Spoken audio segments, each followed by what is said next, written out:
네, 이제 시작해 보도록 하겠습니다.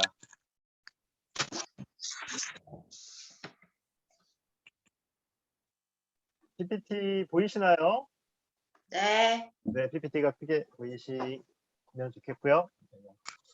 컴퓨터가 조금 바뀌어서 익숙치가 않은데 한번 해보도록 하겠습니다.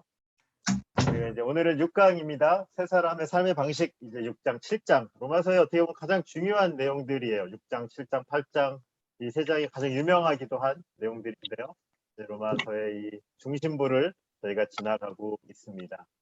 지난 시간에는 이제 그런 주제를 우리가 가졌어요. 우리가 왜 하나님이 우리를 구원해 주셨는가? 율법 외에 하나님이 정말로 은혜로 선물로 우리 의롭다 하심을 받고 믿음을 받고 예수님을 영접하게 됐는데 왜 우리가 의롭다 하심을 받았는가?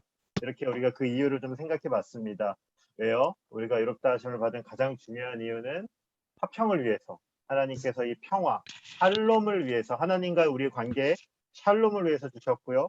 그리고 또 하나는 소망을 위해서 우리가 화평을 입었다라고, 의롭다함을 입었다라고 생각해 봤습니다.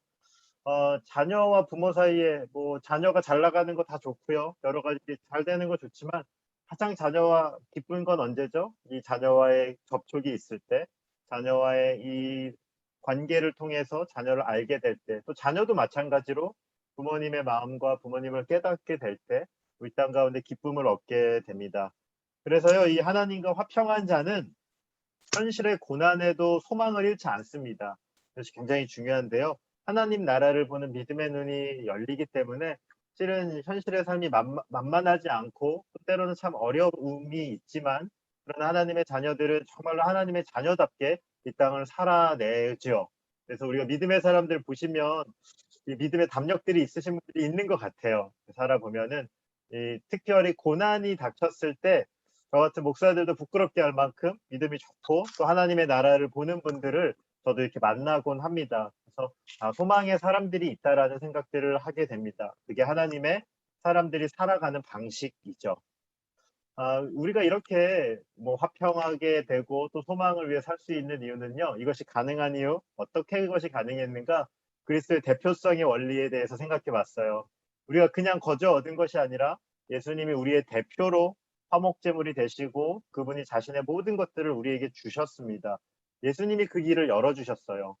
첫째 아담은 실패했습니다. 첫째 아담은 범죄했고 그리고 첫 번째 사람인 아담은 넘어져서 그 죄의 삭스로 사망이 우리에게 들어왔습니다. 하지만 마지막 아담인 예수님께서는 순종하심으로 생명을 우리 가운데 허락해 주셨습니다.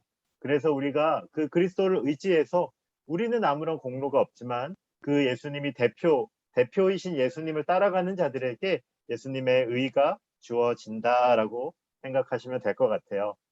우리 지난 시간 공부를 하면은 이제 이런 질문들이 나와요. 어떤 질문들이 있냐면 예수님이 다 했으면 이제는 율법이 없이 살아도 되지 않나요? 그죠? 예수님이 다 이루셨는데 우리 율법의 굴레 이제는 필요 없잖아요? 라는 질문이 나옵니다.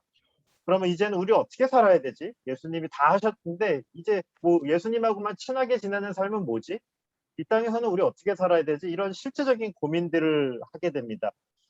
그래서 오늘은 이 세 사람의 삶의 방식, 세 사람은 어떻게 살아야 되는가? 예, 이거에 대한 관점을 바울이 우리에게 주는 거예요. 하나님하고 화평하고 예수님이 대표가 돼서 그 길을 따라가는 자들은 이제 세 사람입니다. 근데 어떻게 우리가 이 땅을 살아나야 되는가? 이렇게 볼 수 있어요. 그래서 이 첫 번째 구조로 우리 6장은요, 세 사람입니다. 우리가 세 사람인데 이 세 사람은 어떻게 살아야 되는가? 세 사람의 삶의 방식은 무엇인가가 이 6장을 다루게 되는 가장 중요한 주제입니다. 우리 이 믿음으로 구원을 얻었다면 1번 문제가 이거예요. 죄에 거하는 삶을 살아도 됩니까? 그죠? 이런 질문 그냥 나오잖아요. 우리 강병순 권사님, 네. 우리 로마서 6장 1절부터 3절 한번 읽어주시겠어요? 그런즉 우리가 무슨 말을 하리요? 은혜를 더하고 하리요? 죄에 거하느냐? 그럴 수 없나니다. 죄는 대하여 죽어 우리가 어찌 그 가운데 더 살리요? 무릇 그리스도 예수와 하며 세례를 받는 우리는 그의 죽으심과 합하여 세례를 받는 줄 알지 못하느냐. 네, 이제 그런 질문 나옵니다. 우리 실은 복음을 제대로 들으면요, 약간은 구원파 같은 반응이 나와야 돼요. 그래서 제가 로이드 존스 목사님, 제가 좋아하는 목사님이나 또 남서울교회 화정부 목사님이라고 제가 참 많이 좋아했던 목사님인데도 그 목사님도 이제 복음을 제대로 들으면 이렇게 살아도 되나요? 라는 말이 이렇게까지 해도 되나요? 물론 이게 잘 설명해야 될 필요가 있지만 왜냐하면 은혜로 받은 복음이기 때문에 그런 말이 나올 수 있어요.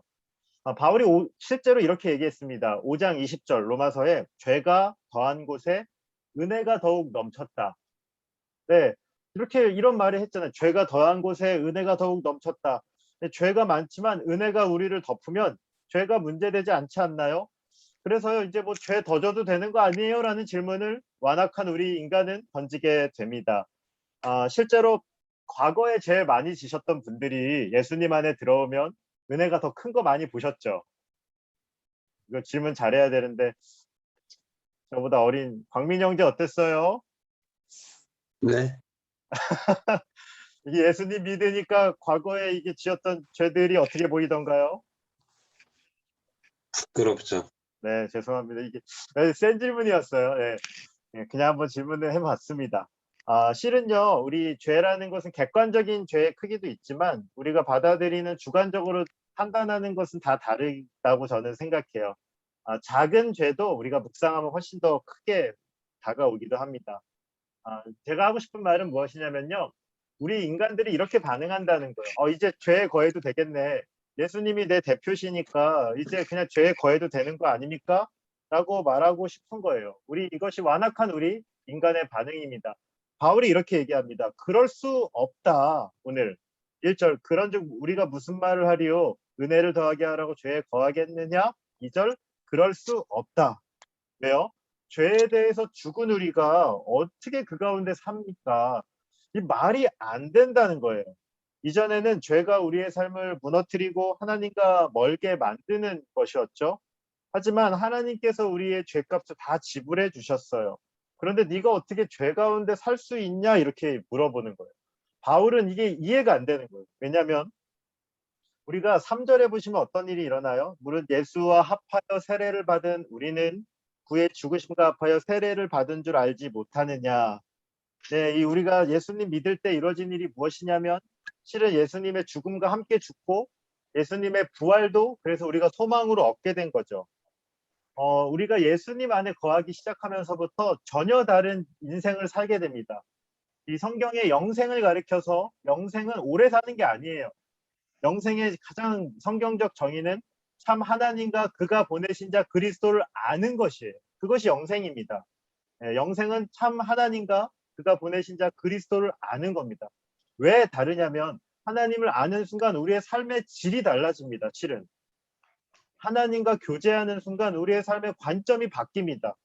하나님과 교제하는 그 기쁨의 능력이 실은 세상에 어떤 것보다 크다는 것을 우리가 발견하셔야 되죠. 만약에 그 맛을 못 보셨으면 구원받은 것으로 끝나는 게 아니라 생명 가운데로 들어와서 그 주님을 충만히 누려야 돼요. 그래서 화평을 얘기한 겁니다. 바울은 이해가 안 되는 거예요. 너희가 하나님과 화평한 그 기쁨을 알면 어떻게 죄 가운데 거할 수가 있지? 뭐 그런 겁니다. 집에 최고의 음식이 있는데 길 가다가 불량식품 먹겠습니까? 집에 막 랍스터 막 쌓아놓고 있는데 요리해 놨는데 가다가 뽑기 먹으시겠어요? 물론 뽑기가 맛있지만 뭐 둘 다 먹겠다라고 하시면 할 말이 없지만 그렇지 않을 겁니다. 왜냐하면 최고로 맛있는 것이 있는 걸 알기에 하나님과의 그 관계의 기쁨과 그 능력을 알기에 이제 죄에 반응하는 것이 맞지가 않는다라고 말하는 거예요. 전혀 다른 삶이 그 성도에게 있는 거죠. 그래서 어리석어 보이는 질문이지만 바울이 굉장히 친절하게 얘기하는 겁니다. 어리석은 삶이지 우리가 구원을 얻었다면 죄에 거하는 것은 실은 말이 안 되는 거다. 하나님과의 그 관계 속에 들어가야지라는 이야기를 하는 겁니다. 이번이에요. 옛사람이 십자가에 못 박힌 이유는 무엇인가? 우리 6절 말씀을 김대혁 집사님 한번 읽어주시겠어요?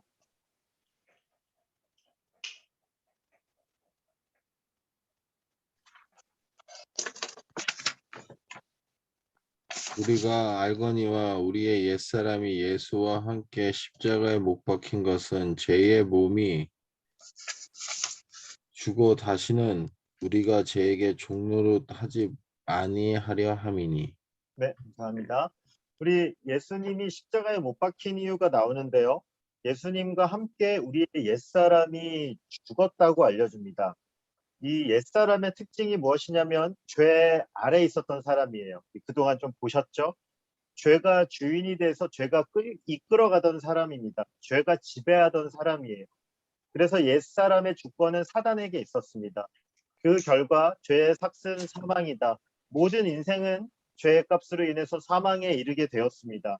죽음의 주권을 갖고 있는 죄가 우리를 쥐고 흔들고 있죠.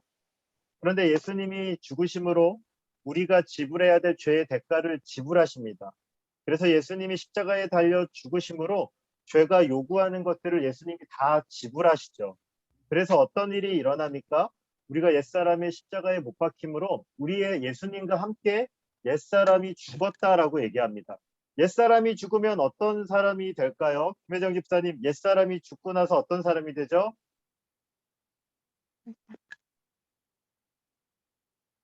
네, 예, 음소거, 네, 알겠습니다. 예. 김정희 집사, 네, 맞습니다. 옛사람이 죽으면 새 사람이죠. 이제 새 사람입니다. 옛사람은 우리가 아까 전에 얘기했듯이 죄에게 종노릇하고 사망을 눈앞에 둔 자입니다. 사망에 이끌려가던 자입니다. 죄가 그를 주관하던 자입니다. 그런데 옛사람이 죽음으로 우리는 새 사람이 됐어요. 그런데 여기서 아주 중요한 게 있어요. 제가 창세기 할 때도 한번 이야기한 것 같은데 아주 중요한 포인트가 있습니다. 여기 성경을 잘 보면 바울이 새 사람을 어떻게 얘기하는가? 새 사람인데 그냥 새 사람이 아니라 죄의 몸이 있어요. 새 사람인데 죄의 몸을 갖고 있다는 거죠. 이게 굉장히 이해하는 것이 중요합니다. 신분이 바뀌었어요. 전혀 다른 생명을 갖고 있습니다. 그런데 우리가 새 사람이 됐는데 우리 안에 죄된 몸이 붙어 있어요. 좀 가르쳐줘라. 응? 다시 좀 네. 가르쳐줘. 아니, 갑자기 음소거가 네, 시끄러운. 혹시 주위에 누가 소리치시는 분이 있으면 잠깐만 음소거 부탁드립니다. 그 죄된 몸이 있습니다. 그래서요, 우리가 신분은 바뀌었지만 새 사람인데요, 죄가 우리를 이끌어갈 때가 있어요. 죄가 우리를 유혹하고 넘어뜨리려고 할 때가 있습니다. 그래서 우리는 예수님을 믿었지만 죄가 우리를 유혹할 때가 있다는 거죠. 그래서 바울이요, 새 사람인데 이미 끝난 사람이 아니라 죄의 몸을 입고 있다라고 알려주고 있어요. 이 로마서 6장을 자세히 보면 그것들을 보게 됩니다. 새 사람인데 죄의 몸을 입고 있습니다. 그런데요, 차이가 있어요. 옛사람은 이 죄가 합법적으로 그를 다스릴 권세가 있었어요. 실은 그 죄가 주인이었고 죄의 노예였습니다. 하지만 새 사람은 새로운 사람입니다. 우리 주님이 우리의 주인 되세요. 그런데 죄된 몸이 있기 때문에 어떻게 해야 돼요?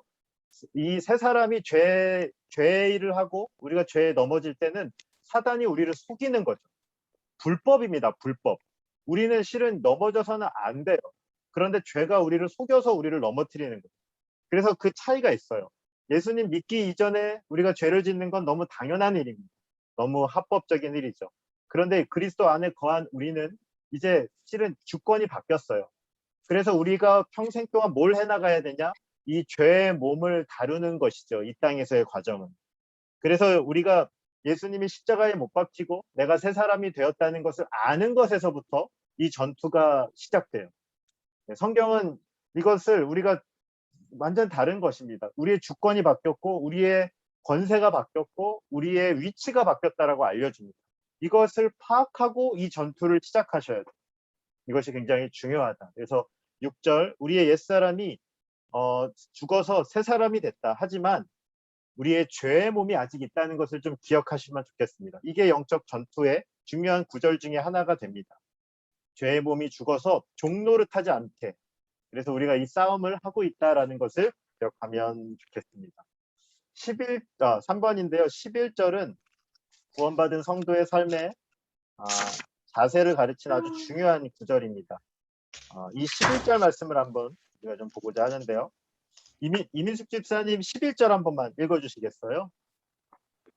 너희도 너희 자신을 죄에 대하여는 죽은 자요 그리스도 예수 안에서 하나님께 대하여는 살아있는 자로 여길지어다. 네. 우리가 아까 전에 예수님 믿을 때 하나님의 자녀가 될 때 신분상 그리고 법적으로는 하나님의 것입니다. 그래서요, 새 사람이에요. 우리 성경의 구절들 보세요. 우리가 유명한 구절, 보라 새 것이 되었도다. 그리스도 안에 있으면 새 것이 되었도다. 어떤 말이에요? 새 것이 될 것이다라고 말 안 해요. 열심히 노력하면 네가 새 것이지, 네가 열심히 수고하면 새 것이 될 거야가 아니라 보라 새 것이 되었도다. 이건 일반 이미 끝난 것이나 아니면 과거형 둘 중에 하나인데 성경 번역마다 다른데요. 미래형으로 쓴 건 하나도 없어요. 이미 새 사람이에요. 그리스도 안에 있으면 새 사람입니다. 그런데 문제는 아까 전에 보았듯이 뭐가 문제예요? 죄된 몸, 죄의 몸이 우리 안에 붙어 있어요. 그래서 어떤 사람들은 이걸 크게 두 가지 정도 생각하면, 하나는 예수님 몰랐을 때 우리 과거의 습관, 죄악된 습관들이 붙어 있어요. 예수님 믿어서 성령 충만하면요, 이렇게 막 술 먹던 거, 담배 피던 거 다 끊으시더라고요. 근데 은혜 떨어지면 또 어떻게 돼요? 이게 또 보이기 시작하는 거죠. 또 이게 은혜가 있을 때 이게 쉬운데, 이 싸움이, 은혜가 이렇게 사라지면 이 싸움이 어려워질 때가 있습니다. 죄된 몸을 갖고 있기 때문에 싸움이 어려워요. 또 하나는 상처를 많이 받아요. 우리가 이 땅을 살 때 서로가 데미지를 받습니다. 우리가 이런 말로도 상처를 받고 어떤 경험으로도 상처를 받아서 우리 안에 이 쓴뿌리들이 남아 있어요. 그래서 어떤 비슷한 상황이나 사람을 만나면 나도 모르게 굉장히 대차게 공격이 나가죠. 실은 그 사람 별로 죄 없는데 막 이렇게 찌를 때가 있습니다. 우리 안에 상처가 있어서 두렵기 때문에 그렇습니다. 예전에는 사단이 우리를 다스릴 권세가 있었어요. 하지만 기억해야 돼요. 우리가 예수 그리스도 안에 있으면 우리의 주권은 하나님께 있습니다. 사단이 우리를 다스리는 건 불법이에요. 그걸 아는 사람이 이제 대처하기 시작합니다. 바울이 오늘 어떻게 알려주냐면, 이 11절도 되게 중요한 구절이라서 제가 성경을 할 때마다 꼭 이야기하는 구절 중에 하나입니다. 어떻게 살려고 해요? 이와 같이 너희도 너희 자신을 죄에 대하여는 어떤 자로? 죽은 자입니다. 이게 영어로 보면 더 쉬운데요. dead to sin이에요. 그러니까 죽었다는 거예요, 죄에 대해서. 그냥 반응할 수가 없다는 거예요, 실은. 그리스도 안에 있는 사람은 죄로 반응하면 안 돼요. 죽은 사람은 반응하지 못하거든요. 그리고 예수 안에서 하나님께 대하여 살아있는 자로, 여기는 어떻게 쓰이냐면 영어를 보면 alive to God입니다. 그러니까 하나님에 대해서는 반응하는 거예요, 우리 새로운 사람은. 그런데 여기가 아주 기가 막힌 표현이 있는데, 자, 여기 빨간 글자 뭐라고요? 여길지어다. 네, 이게 정말 중요한 표현입니다. 실은 우리가 어떻게 영적 전투를 해야 되는가? 여긴다라는 거예요.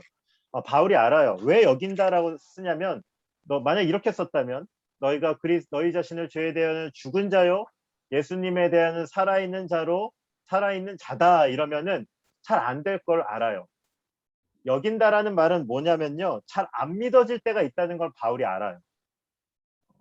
때로는요, 우리가 예수님 믿고 처음에 성령 충만할 때는 이게 쉬워요, 영적 전투가. 근데 이 길을 갔다 보면 때론 넘어지고 좌절하고 낙심하고 정말로 엉망인 것처럼 느껴질 때가 너무 많고 패배감이 나를 확 장악할 때가 있습니다. 근데 바울이 뭐라고 하는 거예요? 여긴다라는 표현을 하는 거예요. 이 여긴다라는 것은 우리의 감정과 경험과 내 생각에 따라서 이끌리라는 게 아니에요. 실은 여긴다라는 건 믿음이에요, 믿음. 너가 예수님 안에서 살았고 죄에 대해서는 죽은 자로 여기면서 살아야 돼. 네가 너의 감정과 너의 생각대로 이끌려가면 반드시 질 거야.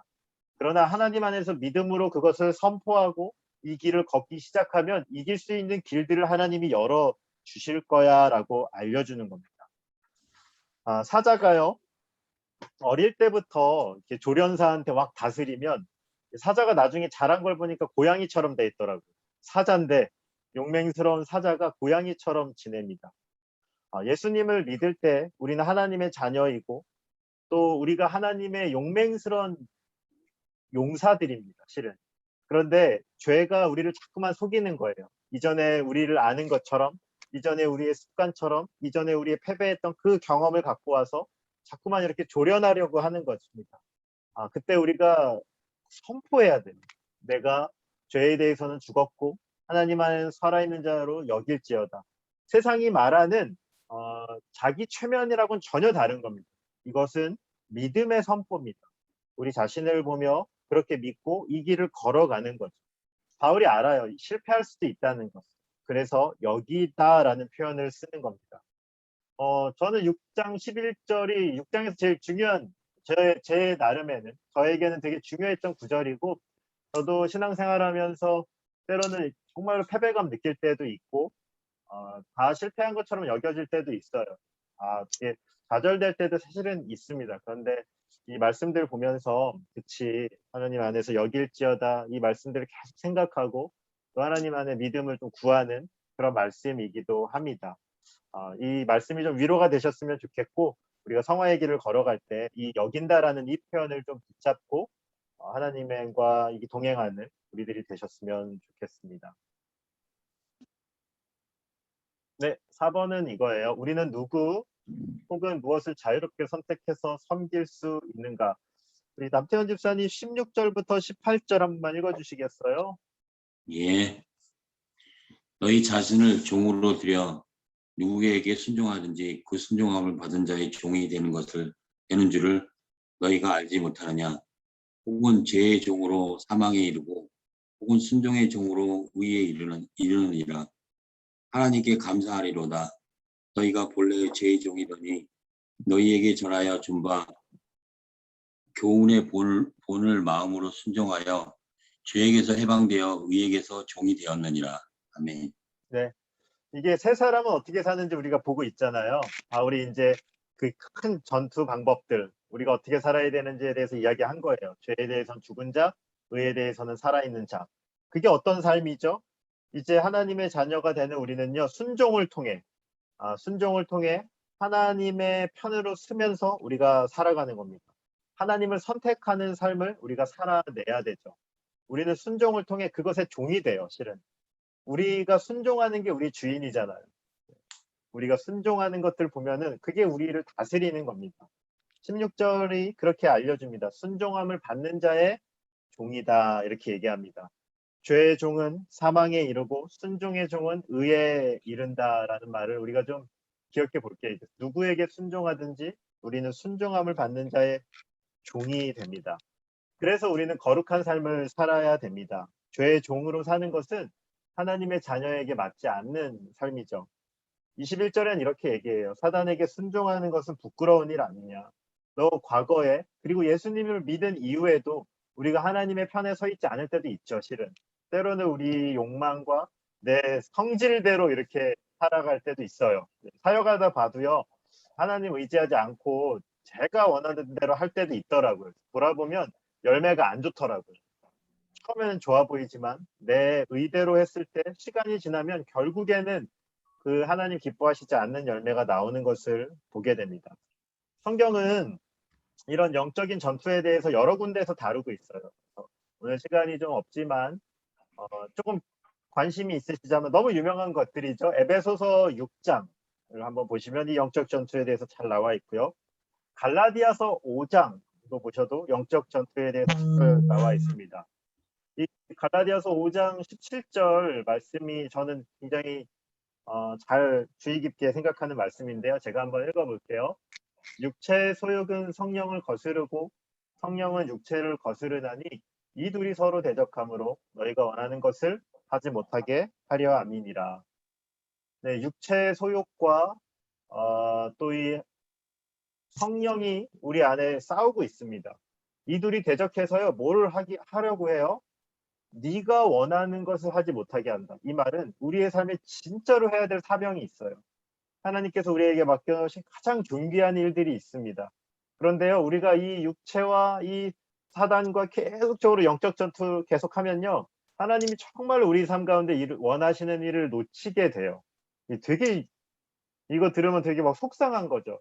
때로는 저는 중고등부 아이들 오래 가르쳤는데 너무 속상한 거예요. 아이들이 이렇게 하나님 너무 귀하고 하나님께 들어가면 너무 존귀한 건데 그 아이들이 이렇게 시간과 그 재능과 이것들을 이상한 곳에 쓰는 것들을 볼 때마다 너무 속상하고 너무 마음 아프고 그래서 조금 더 빨리 하나님 것 편에 들어가서 하나님 자녀들답게 살면 어떨까라는 그런 마음들이 많이 들었습니다. 아이들 뿐이겠습니까? 실은 우리 신앙생활하는 지금 우리의 모습도 마찬가지죠.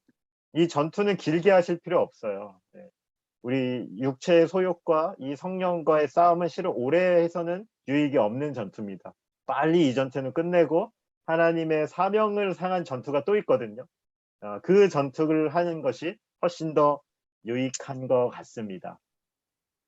네, 영적 전투가 아무튼 있다. 네, 그래서 이것들을 방심하지 않으셔야 되고요. 우리가 선택하고 순종하는 것을 따라 우리는 열매를 맺을 겁니다. 하나님께서 우리에게 주신 것들을 잘 맺으셨으면 좋겠습니다. 이제 그 하나는요, 우리가 세 사람, 잠시만요. 네, 세 사람을 살펴봤고요. 6장은 살펴봤습니다. 이제 7장은요, 이 결혼을 비유하고 있어요. 여기 결혼 비유를 통해서 율법과 우리 옛사람, 그리고 예수님과 우리의 관계는 어떤 것인가, 이 되게 재미난 비유이고 또 심오하기도 한 이 로마서 7장을 우리가 한번 생각해 보겠습니다. 우리 7장 1절부터 3절 말씀을 오성경 집사님 한번 읽어 주시겠어요? 네. 형제들아, 내가 법 아는 자들에게 말하노니 너희는 그 법이 사람이 살 동안만 그를 주관하는 줄 알지 못하느냐.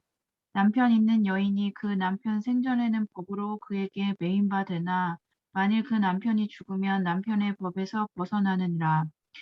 그러므로 만일 그 남편 생전에 다른 남자에게 가면 음녀라. 그러나 만일 남편이 죽으면 그 법에서 자유롭게 되나니 다른 남자에게 갈지라도 음녀가 되지 아니하느니라. 네, 실은 수많은 신학자들이 이거 논쟁하고 있는 구절이에요.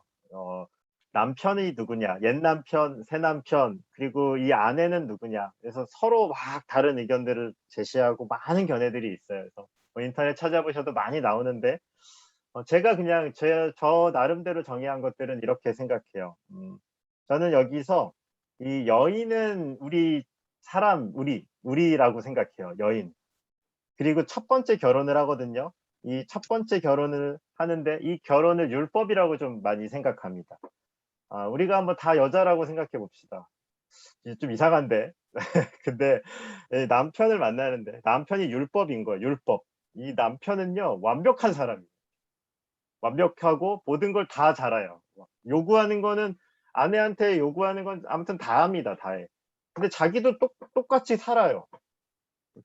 자기도 열심히 일해. 진짜 열심히 일하고 자기가 월급도 벌어오고 할 건 다 합니다. 근데 아내에게 뭐 7시에 일어나서 뭐 아침을 완벽하게 차려라, 뭐 화장도 다 해야 된다, 뭐 얼굴이 다르면 안 된다, 뭐 자녀도 잘 키워야 된다, 뭐 부모님께 뭐 매일 찾아가야 된다, 뭐 요구 사항이 막 쫙 있습니다. 리스트를.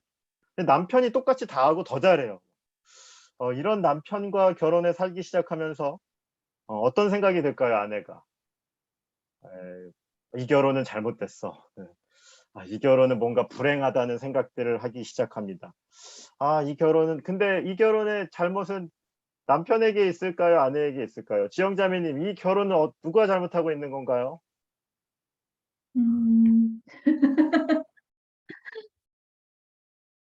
글쎄요. 네. 일단 남편은 자기가 시키는 건 다 하고 뭐 잘못한 건 별로 없어요. 아내보다 훨씬 더 잘하는 거예요. 제가 일반적으로 지금 우리는 뭐 이 시대에 뭐 그 TV에서 나오면 남편이 나쁜 사람 되겠지만 이 로마서를 기록할 당시로 가보면 여성의 인권들이 훨씬 더 이렇게 낮았을 거라고 생각해요. 여자들이 조금 어려운 시기였죠. 오늘날로 말하면. 대부분 이 로마서 7장의 이런 결혼들을 볼 때, 왜냐하면 남자들 권위가 훨씬 강했던, 남자는 원하면 이혼할 수 있었거든요. 웬만하면. 여성은 그럴 수가 없는데 남자는 이제 뭐 심한 쪽은 뭐 여자가 요리를 잘못해도 막 이혼한 막 이런 경우들도 많이 있었으니까요. 실은 남편은 큰 문제가 없는 거예요. 당시 시대로 볼 땐. 근데 그 남편의 요구를 시행하지 못하는 아내에게 문제가 있죠. 이렇게 한번 바꿔볼게요. 너무 비유가 좀 그런지 모르겠는데, 율법과 우리가 태어나는 순간 하나님의 율법이 우리 안에 주어져 있습니다. 율법은 어떤 의미에서 완벽한 남편인 거예요. 이 결혼으로 말하면. 율법이 모든 것들을 우리에게 요구해요. 율법의 많은 계명들이 우리 안에 주어집니다. 근데 그 계명을 다 지키나요? 못 지키나요? 이영민 집사님 지킵니까? 못 지킵니까? 못 지켜요. 네, 못 지킵니다. 율법으로는 우리가 이 율법을 만날 때마다 내가 못 지키는 것을 알게 되죠. 그럼 어떻게 해야 돼요? 이 결혼이 끝내야 되는데 이 결혼을 어떻게 끝내야 되는가? 딱 한 가지 방법이 있는데요. 그것은 죽어야지 끝나요. 네, 이게 엄청 강력한 거예요. 누군간 죽어야 되는데 남편이 죽어야 돼요? 아내가 죽어야 돼요? 이거 어떡하지? 네, 여기서부터 이제 이게 재밌는 거죠. 이거 생각하면. 2절 보세요. 남편 있는 여인이 그 남편 생전에는 법으로 그에게 매인바 되나. 남편이 죽어야지 풀리는데 이 남자 도대체 언제 죽는 거야? 안 죽는 거예요. 그래서 어떡하지? 너무 막 힘든 거죠. 만일 남편이 살아있을 때 가면 안 되는 거예요. 남편 살아있는 데는 안 된다는 거죠. 그런데 이 로마서 7장을 잘 보면 너무 재밌는 게 있어요. 그게 어떻게 되냐면 실은 남편이 죽어야 되는데 근데 실은 남편이 안 죽고 여자가 죽어요. 이게 무슨 일이지? 우리 7장 4절 이영민 집사님 7장 4절 한 번만 읽어주시겠어요? 네. 그러므로 내 형제들아 너희도 그리스도의 몸으로 말미암아 율법에 대하여 죽임을 당하였으니 이는 다르니 곧 죽은 자 가운데서 살아나신 이에게 가서 우리가 하나님을 위하여 열매를 맺게 하려 함이라. 네, 되게 신비한 일이 일어나는데 예수 그리스도의 죽음이 우리와 결합이 돼요. 그래서 실은 율법은 그대로 있는데 우리가 죽습니다. 우리의 옛사람이 죽고 우리 그리스도의 죽음이 우리와 함께 결합하는 순간 우리는 이 율법과의 이혼이 일어난 거예요. 그리고 그리스도와의 결혼이 시작되는 겁니다. 그러니까 로마서 7장 이게 되게 깊고 실은 근데 되게 어려워요. 솔직히 말하면 지금 저가 말한 건 하나의 견해고 또 여러 견해들이 있어요. 그래서 남편과 이걸 다르게 보기도 하는데 저는 이렇게 이해하고 있습니다. 아내가 율법과 헤어지고 그리스도와의 결혼을 합니다. 예수님의 죽음으로 우리는 율법과의 이혼이 시작된 겁니다. 예수님의 죽음은요. 그래서 그것을 믿는 자는 율법과의 합법적으로 헤어지게 된 거예요. 이렇게 한번 볼게요. 여인은 죄인인 우리이고 남편은 율법이에요. 과거에. 그런데 우리가 너무 불행한 거예요. 이 결혼은. 남편의 요구를 할 수가 없어요. 여자. 남편이 나쁜 사람은 아니에요. 남편은 더 잘해요. 근데 따라 문제는 여인에게 있죠. 그런데 이 불행한 결혼은 율법으로는 죄를 깨닫는 것. 이 여인은 이 남편과의 결혼 생활을 통해 정죄감을 느끼고 또 실패를 느낍니다. 그런데 이 결혼은 언제 끝나는가? 그리스도의 죽음으로 우리 이 여인의 이 불행한 결혼을 하나님이 종료시키시는 거죠. 예수 그리스도의 죽음을 통해 이제 우리가 율법에서 자유함을 얻어요. 예전엔 율법이 우리를 정죄하고 심판하고 너 안 되는 사람이다 했는데 그리스도가 죽을 때 자유로움을 얻습니다. 그리고 신기한 일이 일어났는데 새 남편인 그리스도와 우리가 결혼을 해요. 이 남편도 율법의 요구를 그대로 요구해요. 근데 여기서 반전인데 이 남편도 요구합니다. 그런데 차이가 있는데 이 남편은 도와줘요. 이 남편은 그 아내가 그 일을 할 수 있도록 모든 능력들을 허락해 줍니다. 그리고 그와 함께하며 그 할 수 있는 능력을 주기 시작해요. 그래서 이 새로운 결혼을 통해 그 새 남편을 붙잡을 때는 예전에는 정죄감만 느꼈던 그 많은 일들을 이 새 결혼을 할 수 있게끔 합니다. 이것이 굉장히 신비하고 너무 놀라운 거죠. 새로운 남편인 그리스도와의 결혼을 통해 예전에 율법에 요구했던 것을 못했는데 그리스도인 남편도 같은 걸 요구하고 있어요. 실은 이제 좀 더 보겠지만 다른 말을 하는 건 아니에요. 옛 남편이 나쁜 사람만은 아니라니까요. 문제는 내가 못했다는 거. 근데 그 새로운 결혼을 통해 그리스도가 내 안에 계시고 우리가 예수 그리스도와의 결혼을 통해서 이 능력을 입게 되면 예수님과 함께 그 일들을 하기 시작한다는 거죠.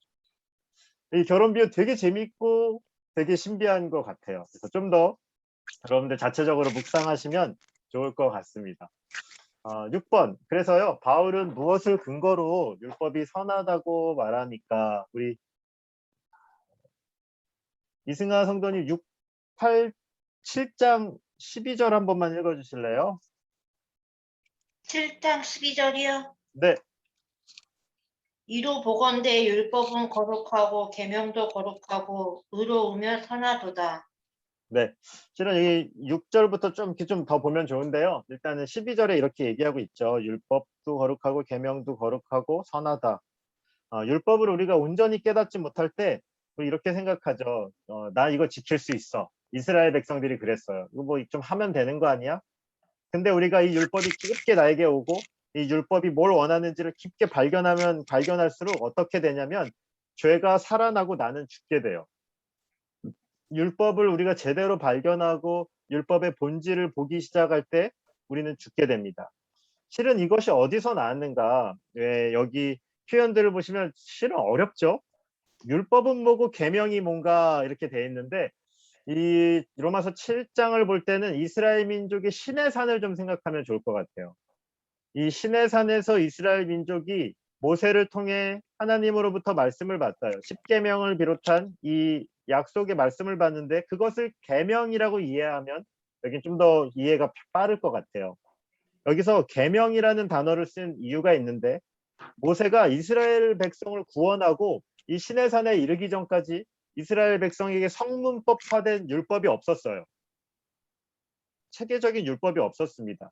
그런데 그 전에 그들은 그 율법 없이도 하나님의 이적을 받고요. 기적을 보고 하나님의 손길을 통해 구원의 길을 떠났습니다.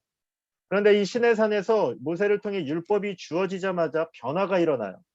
계명이 주어지니까요. 이스라엘 민족의 죄가 굉장히 강렬하게 드러나기 시작해요. 계명이 나쁜가? 아닙니다. 계명이 지극히 선해요. 그런데 그 하나님의 계명이 그들을 찌르고 죽이기 시작합니다. 왜 이런 일이 일어나는가? 11절을 보시면 죄가 기회를 타서 계명으로 말미암아 나를 속이고 그것으로 나를 죽였도다 이렇게 얘기했는데 실은 계명이 죽인 게 아니라 죄가 속이고 우리를 죽인 겁니다. 어떻게 그게 가능해요? 죄가 계명을 이용해서 나를 죽였다. 이것을 좀 어떻게 생각하면 좋을까요? 한번 최초의 언약으로 한번 가봅시다. 하나님께서 선악과를 먹지 말라고 계명을 주시죠. 인간에게 참으로 유익한 말씀이에요. 그런데 사단이 인간에게 어떻게 속삭입니까? 죄를 불러일으켜서 그걸 먹게 합니다. 계명을 기준으로 죄가 나를 속이고 죽이게 만듭니다. 계명이 나를 죽인 게 아니에요. 우리를 죽이는 것은 죄가 계명을 타고 들어와서 우리를 죽여버리는 겁니다.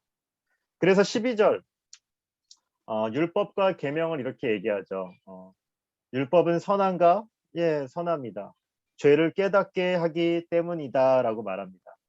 그래서요 우리 7절도 한번 우리 은지자매 7절 한 번만 읽어줄래요? 그런즉 우리가 무슨 말을 하리요? 율법이 죄냐? 그럴 수 없느니라. 율법으로 말미암지 않고 내가 죄를 알지 못하였으니 곧 율법이 탐내지 말라 하지 아니하였더라면 내가 탐심을 알지 못하였으리라. 네, 잠시만요. 설명을 좀 드리겠습니다.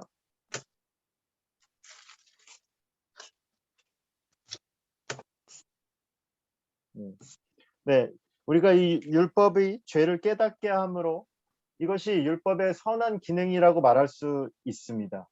율법과 계명이 그 자체가 선한 것도 있지만 실은 이 율법과 계명은 우리의 한계를 보게 하는 겁니다.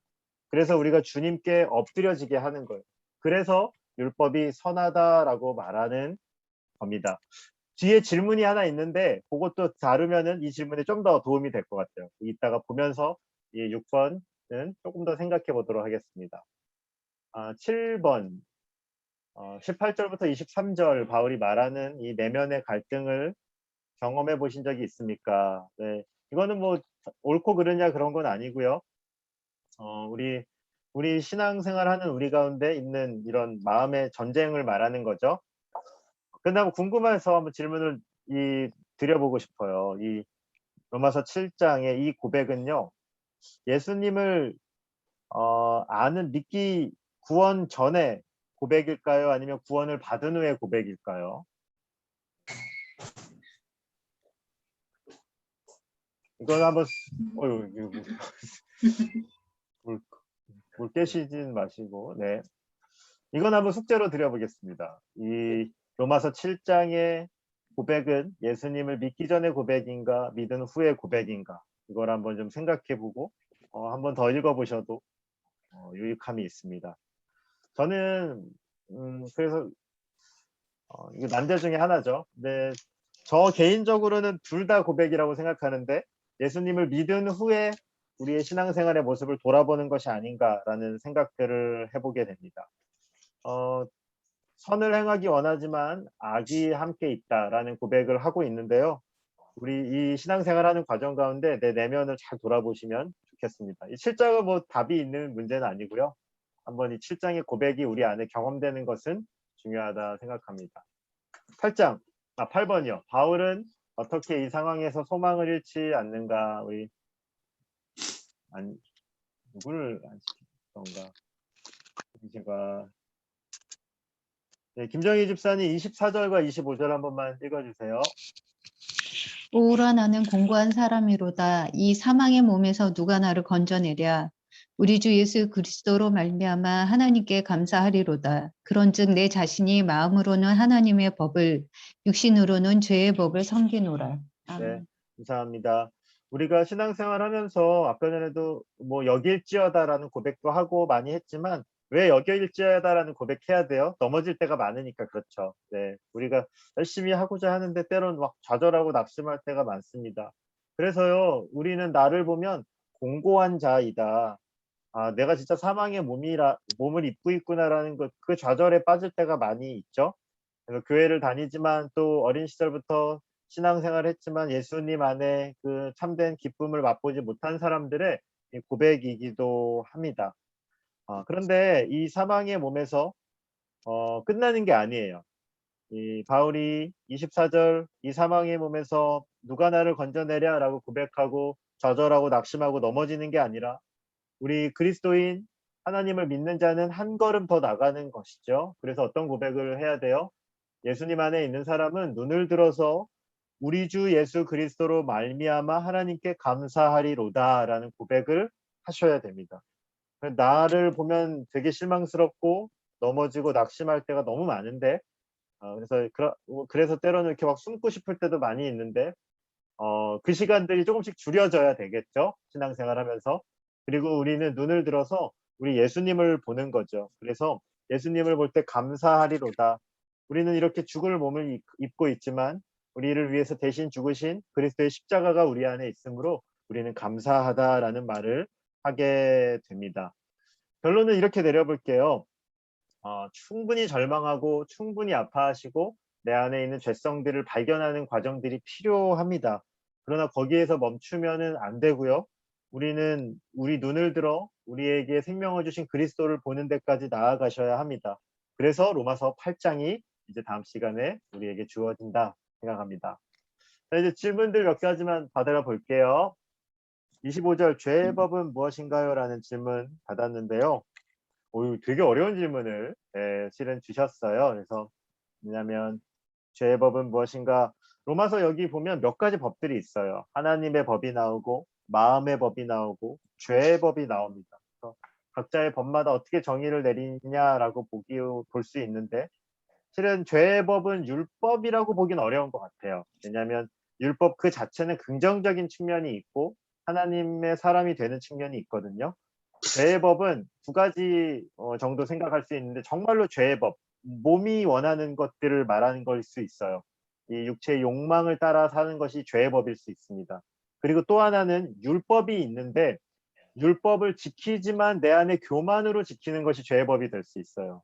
율법을 순종하고 행동은 하지만 마음속으로 깊이 하나님께 순종하지 않으면서 이 교만과 이 욕망이 남은 채로 신앙생활을 할 수 있어요. 이게 바리새인들처럼 할 수 있죠. 그때 율법이 우리 안에 죄의 법이 돼요. 실은 이 율법은 하나님께서 선한 것들을 우리에게 주신 건데 우리는 그 율법을 왜곡해서 해석하는 거죠. 그래서 죄의 법은 죄의 요구와 이 개인의 범죄성과 욕망을 말한다라고 말할 수 있습니다. 이게 어려운 질문이셨어요. 실은 이것도 한번 더 묵상해 볼 필요가 있다 생각합니다. 이런 질문도 있었습니다. 율법이 죽으면 죄가 죽은 것입니다. 아까 전에 조금 다루다가 말았는데 죄가 죽은 것입니다라는 표현이 좀 세지 않는가? 죄가 가리워진다라는 표현이 더 좋지 않나요?라는 질문도 받았습니다.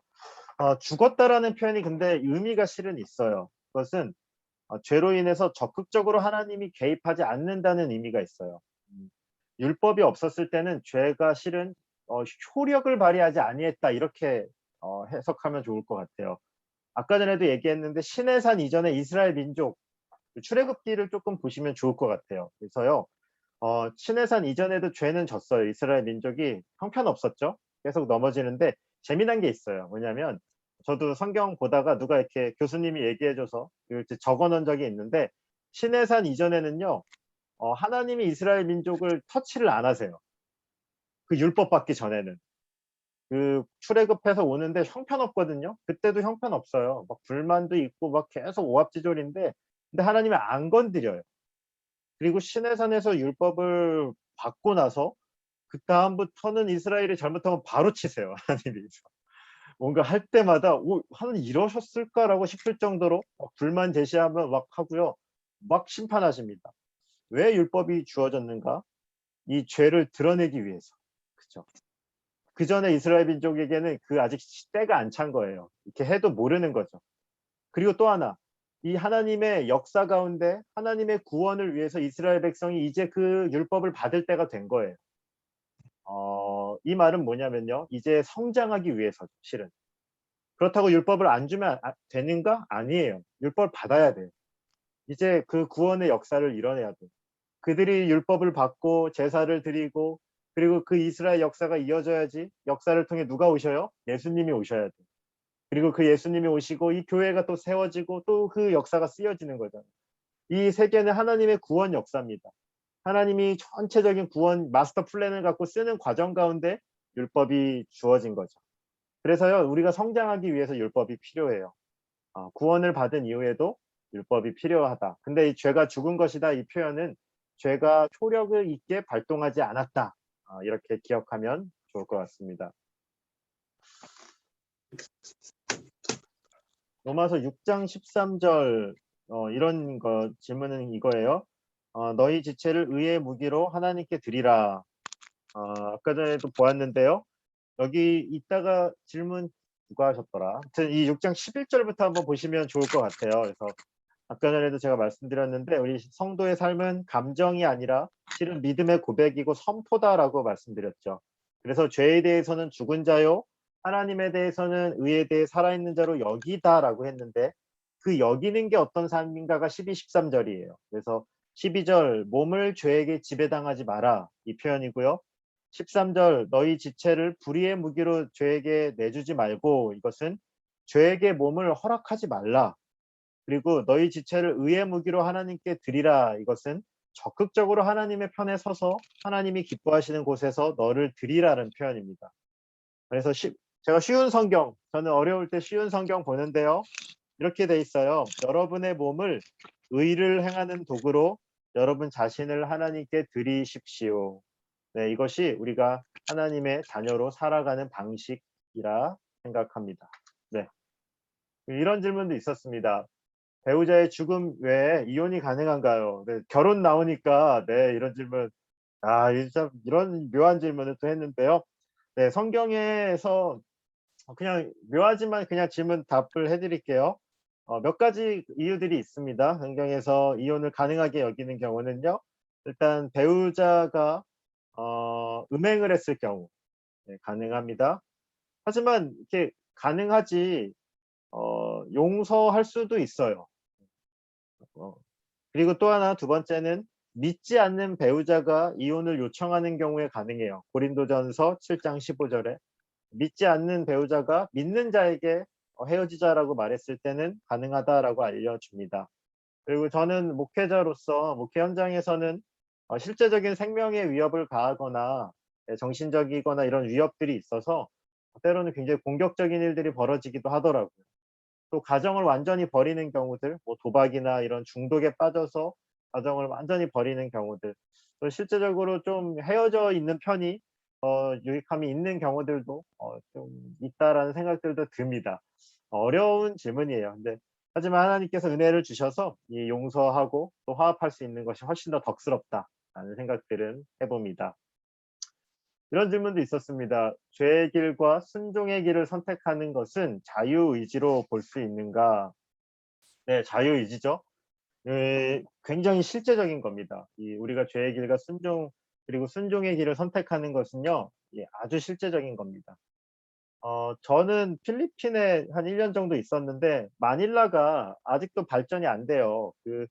왜냐하면 마닐라에서 2차 세계대전이 있을 때 미군과 일본군이 엄청난 전투를 했어요. 그래서 마닐라가 완전 쑥대밭이 됐습니다. 실은 그 전에 마닐라 그리고 이 필리핀이 아시아에서는 괜찮은 나라였어요. 실은 아시아의 한 넘버 2 정도 됐거든요. 근데 그 전쟁이 일어나고 나서 마닐라가 완전히 엉망이 됐습니다. 그래서 그 사진을 저는 이거 설교할 때는 요런 거 이야기할 때 사진 띄우는데 왜 그걸 보여주냐면 전쟁은 필리핀에서 했어요. 미군하고 일본군이 싸웠는데 폐허가 된 건 어디예요? 필리핀이란 말이에요. 왜 이 얘기를 하냐면 하나님이 우리를 부르셨잖아요. 근데 하나님과 사단이 우리 안에서 계속 싸우잖아요. 하나님과 사단이 어디서 싸워요? 우리 안에서 싸우잖아요. 이 전쟁은 길게 하면 안 돼요. 이 전쟁이 길고 길어질수록 어떻게 돼요? 우리의 삶이 피폐해져요. 지금. 하나님께서 우리에게 허락하신 많은 기쁨이 있고 하나님께서 우리에게 주신 많은 가능성들이 있는데 실은 이 긴 전쟁을 통해 우리가 정말로 삶이 피폐해지는 것들을 봅니다. 그래서 영적인 전투는 빨리 끝내야 돼요. 실은 내 안에 있는 영적인 전투는 빨리 끝내고 하나님이 원하시는 그 사명의 전투가 있거든요. 일단은 이 전투가 끝나야지 그 전투에 나설 수 있어요. 물론 같이 벌어지기도 하지만 내 안에 있는 전쟁을 다루면서도 사명을 하기도 하지만 그러나 이 전투는 별로 유익이 없어요. 실은 빨리 하나님의 말씀에 순종하고 나를 굴복시키고 하나님이 기뻐하시는 정말로 원하시는 싸움에 우리가 들어가야 되지 않나 이렇게 생각해 봅니다. 실제적이에요. 그래서 하나님 편에 쓰시면 의의 열매를 맺을 것이고요.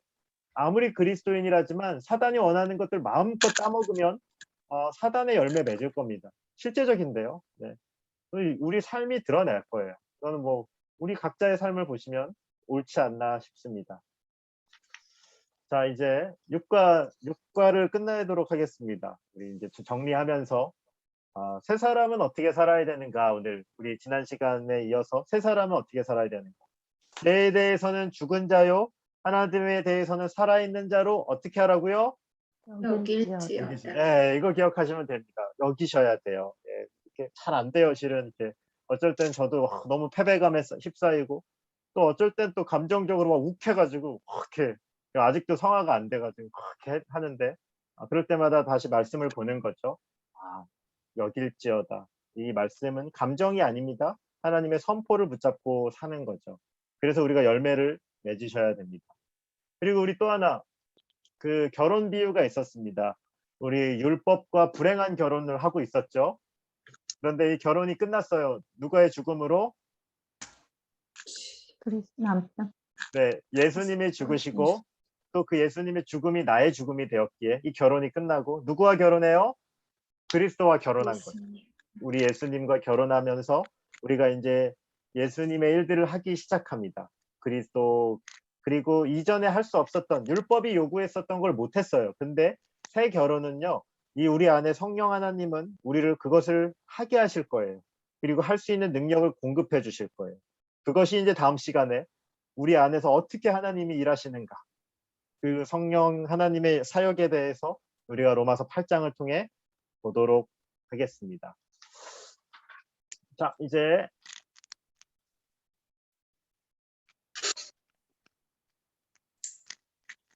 이제 오늘 6강은 이것으로 좀 정리를 하고요. 네, 고생 많으셨습니다. 로마서의 가장 중요한 클라이막스 지점을 넘어서고 계신 것 같아요. 이 6장, 7장, 8장까지가 가장 유명하기도 하고 또 굉장히 또 심오하고 중요한 장들입니다. 그래서 로마서 8장까지 다음 시간까지 우리가 또 귀한 말씀을 통해서 좋은 것들을 많이 말씀의 꼴들을 많이 배우셨으면 좋겠습니다. 제가 기도하고 혹시 질문 있으신가요? 요새 청년들 할 때는 질문을 하는데, 네, 저기 카톡이나 또 이렇게 또 페이퍼로 이렇게 질문 주시면 이렇게 대답해 드리도록 하고요. 그리고 성경 딴 거보다 질문은 좀 많이 해주셨으면 좋겠어요. 그 페이퍼 주시는 분도 있고 포기하시는 분들도 있는데 페이퍼는 안 내시면 조금 마음 아프지만 괜찮은데 질문은 그래도 이렇게 해주시면 유익하다. 네, 질문은 좀 해주셨으면 좋겠습니다. 제가 기도하고 마치도록